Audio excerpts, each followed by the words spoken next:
പത്തനംതിട്ട കൊടുമൺ ഐക്കാട് യുവതിയെ ഭർത്താവ് കുത്തിപ്പരിക്കേൽപ്പിച്ചു. വിജയ സോണിക്കാണ് പരിക്കേറ്റത്. ഹോം നഴ്സായി ജോലിക്ക് നിന്ന വീട്ടിലെത്തിയാണ് ഭർത്താവ് ആക്രമണം കാട്ടിയത്. CK അബിലാലുണ്ട്. അബിലാൽ, എന്താണ് പോലീസ് പറയുന്നത്? ആലപ്പുഴ വെട്ടിയാർ സ്വദേശിനിയാണ് പരിക്കേറ്റ 35-കാരി വിജയ സോണി. ഇവർ കൊടുമൺ ഐക്കാട് ഒരു വീട്ടിൽ ഹോം നേഴ്സായി ജോലി ചെയ്തു വരികയായിരുന്നു.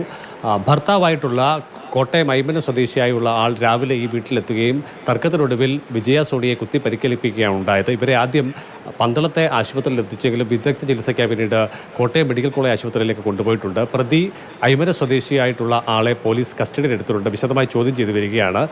എന്ത് അടിസ്ഥാനത്തിലാണ് ജോലി സ്ഥലത്തെത്തി അക്രമം അഴിച്ചുവിട്ടത് എന്നത് സംബന്ധിച്ചുള്ള വിശദമായ അന്വേഷണത്തിലാണ് പോലീസ്. ഇത് സംബന്ധിച്ച് കൂടുതൽ വിവരങ്ങൾ പിന്നീട് മാത്രമേ പങ്കുവയ്ക്കാനാവുകയുള്ളൂ എന്നുള്ളതാണ് കൊടുമൺ പോലീസ് അറിയിച്ചിട്ടുള്ളത്. ശരി, പത്തനംതിട്ട കൊടുമണ്ണാണ് ഭർത്താവ് യുവതിയെ കുത്തിപ്പരിക്കേൽപ്പിച്ചത്.